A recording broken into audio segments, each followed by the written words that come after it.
Hello and welcome to Castanet's Week in Review. I'm Ragnar Haagen, filling in for Jen Zielinski.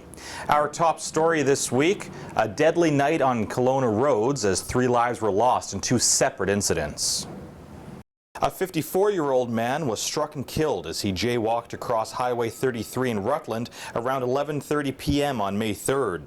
The preliminary investigation showed the driver was unable to see the man due to darkness.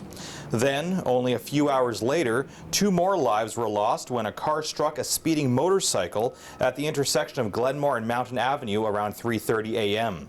The 25-year-old driver of the car and a 33-year-old operator of the motorcycle were both pronounced dead at the scene. The car's passenger was rushed to KGH. It's spring runoff, and that's causing waters to rise in the Okanagan, especially on Mission Creek. The floodwaters are already raging up in Joe Rich, and that may soon cause problems for those farther downstream. When it hits that bridge, you may not be driving on Highway 33 for a little while. And that's one of the things that we're worried about, being able to utilize the highway. Also drinking water. Mission Creek is drinking water. Sections of the Mission Creek Greenway have already been closed due to these rising water levels. The issues surrounding teen homelessness were discussed at a public forum earlier this week in West Kelowna. One of the proposed ideas is a facility on that side of the lake.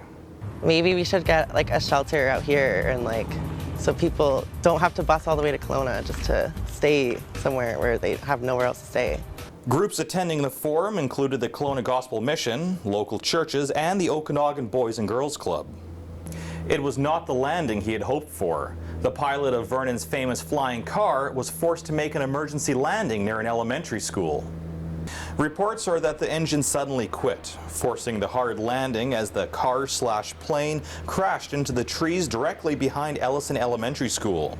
The pilot and a passenger were both taken to hospital with non-life-threatening injuries. The machine is an experimental type aircraft called the Maverick. It's a car with an aircraft engine on the back and a fabric wing, much like a paraglider that allows it to fly. Well, that wraps up Castanet's Week in Review. We'll leave you with some footage of newborn coyote pups. I'm Ragnar Haagen. Thanks for watching. Tell you a tale of the old days when the country was wild all around. Sit out under the stars of the Milky Way and listen while the coyotes howl. They go woo yip.